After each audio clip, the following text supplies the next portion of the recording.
Hi, welcome to the second part of the How to Make a Library Documentary workshop.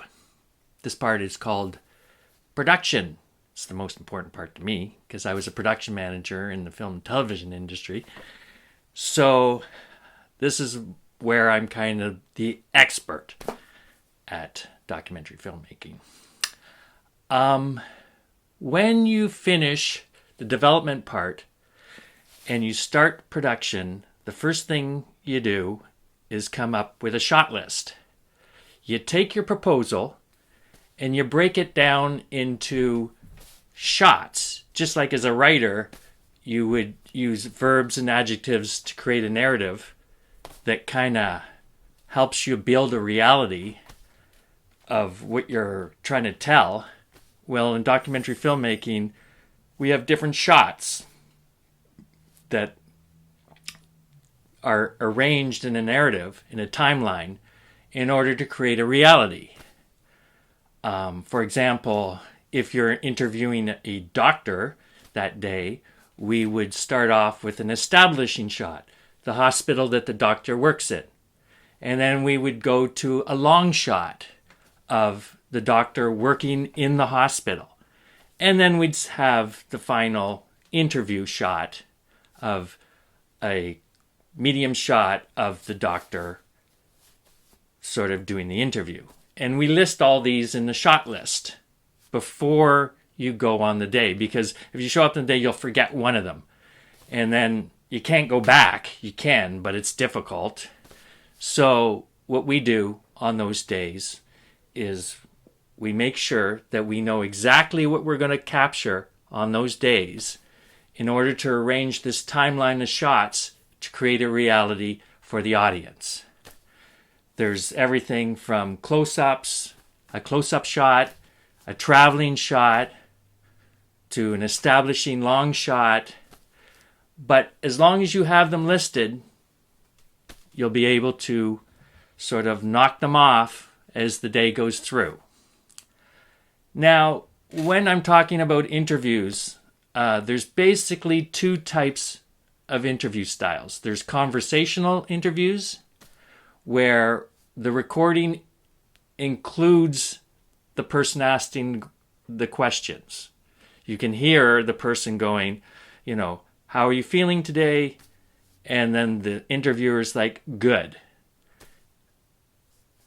When you have just the classical interview style, where you don't hear the filmmaker asking the question, you have to incorporate the question in with their answer. So if you say, how are you doing today? And the person in front of the camera says, good. Well, the editor can't really do anything with that. So what you have to do is incorporate the question within the answer. I am doing good today. So you have to remember that what type of interview style you're going to do in order to sort of create the narrative, get the information across for the audience. Another thing you have to kind of remember is the person answering the questions or being interviewed looking into the camera, or are they looking at the director?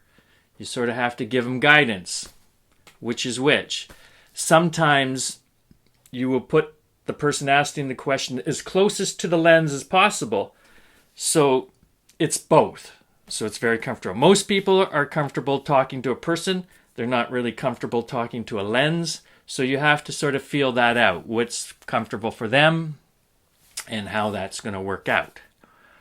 When we have a documentary team working to create this narrative, in the industry we have three positions basically: the director, the cameraman, and the location sound. Because in the world of visual media, sound is separate from image. So you have to monitor all those. If you just designate a person to monitor all those together, it's easier. If each person one person listens to the sound and makes sure it's good, the levels are good, and then one person looks at the images, and then the other person is sort of managing the location and the person being interviewed. You can do it by yourself, many filmmakers do, but remember, give yourself extra time because you have to monitor all these separately, making sure that they're all linked.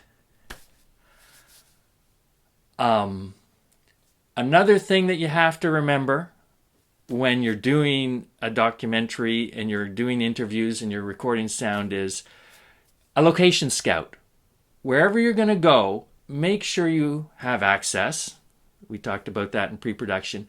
But also, you can get access, but a lot of times I've shown up to do an interview at someone's house and they forgot to tell us that they're replacing the roof that day. So the image looks great, but there's hammering all through the interview. So it's good to know, is there construction happening at this time? Make sure that everything's clear and okay for the technical side of the interview to take place or the documentation to take place. Another thing that you kind of have to understand about creating the narrative is not everything's just a video shot. You have to remember, are you adding in documents? So everything that you grab has to be sort of scanned or shot with your camera, sort of like photographs, and they all have to be assembled too. In the industry, we have, for insurance reasons, at the end of their day, of a shoot day, you have to back up everything. We didn't have to do this in film days. We just sealed the can and sent it off. But now, you got to make sure that when you do your interview or do your shots, at the end of the day, make sure you have enough time to back it up. Save it to a hard drive, put it into a computer. Your insurance company in the industry won't cover you if you go, oh, we went to Istanbul and we came back and everything was corrupted. They would say, well, did you back it up at the end of the day? No. Well, too bad for you. So this is a procedure that basically everybody kind of has to follow in order to make things in our digital world work well. So make sure that at the end of every shoot day, you back it up. You save it to a computer or something else because we all know how imperfect digital technology can be at times. The last thing that we do in production after we've documented everything, we often transcribe interviews because an interview can go for a long time, and in order to get it ready for post-production, we transcribe all the dialogue.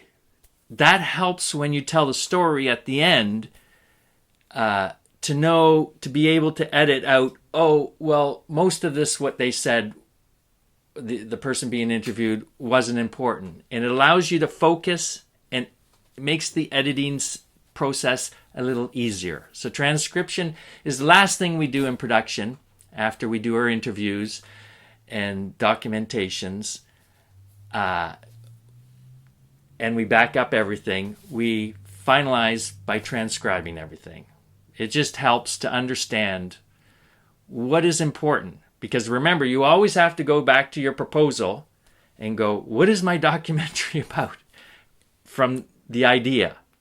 And all the stuff that you collect during the production process has to be prepped in order to follow that idea, to make sure that you stand in a position when you want to put the narrative together, it all goes smoothly, and you get the best parts in order to tell your story.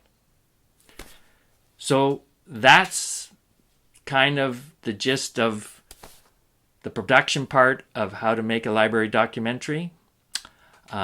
Good luck, and I'll be seeing you at the next part of the library documentary series, post-production. Okay, take care. Good luck.